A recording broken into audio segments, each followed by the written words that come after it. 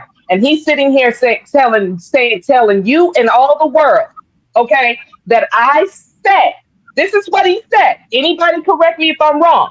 This raggedy mofo just told everybody that I said out my mouth that I was comfortable with little black girls. This is what he said, right? Black girls being around men with their dicks out. That's what he said that I said. And he is a liar from hell, from the pit of hell. And may God and the demons all mount up together and strike his ass down for that lie from Satan. You evil motherfucker. You're evil as shit and you're a liar. Sir, we will be summoning up the things that you know not of for that, what you said. You have no idea. You said it. Okay. You said it. Now you're going to run from what you said, but you came up here to get an episode to talk to Wall Street. You can say whatever you want to say. I was already in the back. It's on record. It's on record, bro. It's on record. It's on record. Yeah, I'm gonna drag the fuck out of you. I'm gonna drag the hell out of you, and I'm gonna remind everybody that this is how niggas like from New York get down. Since you want to always tell us that you from New York, so we gonna tell everybody how New York niggas get the fuck down, right? Why did I tell you that? With all them rats in the gutter that y'all live with over there. Harlem is on. Yeah, Harlem rat. You a Harlem rat. You a Harlem lion ass rat. You a Harlem lion ass rat. It don't even, none of it matter. I'm gonna drag you. I'm gonna drag you tomorrow. I'm gonna drag your ass, and I ain't dragged in a long time, but baby, I still got it. I still got it. I still got it. Believe me, I still got it. Okay, and you, I ain't done it in a minute, but I'm gonna iron. I'm gonna iron, sharpen my knives on your ass tomorrow, baby. Cause you ain't gonna that ain't gonna stand. I want you to know that. All right. Drop your link in the chat. Verb 651. Better be careful. It's dangerous up here. It's up in the Stuck Saturdays. Better be careful. All right.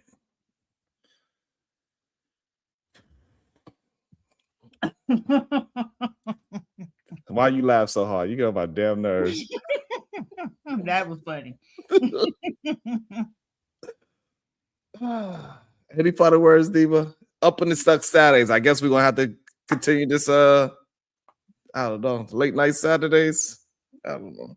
Are you gonna review the video tomorrow, or what you said Monday?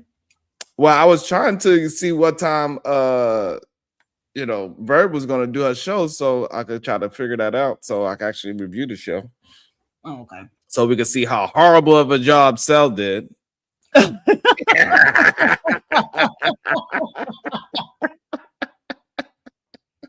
I did a horrible job. But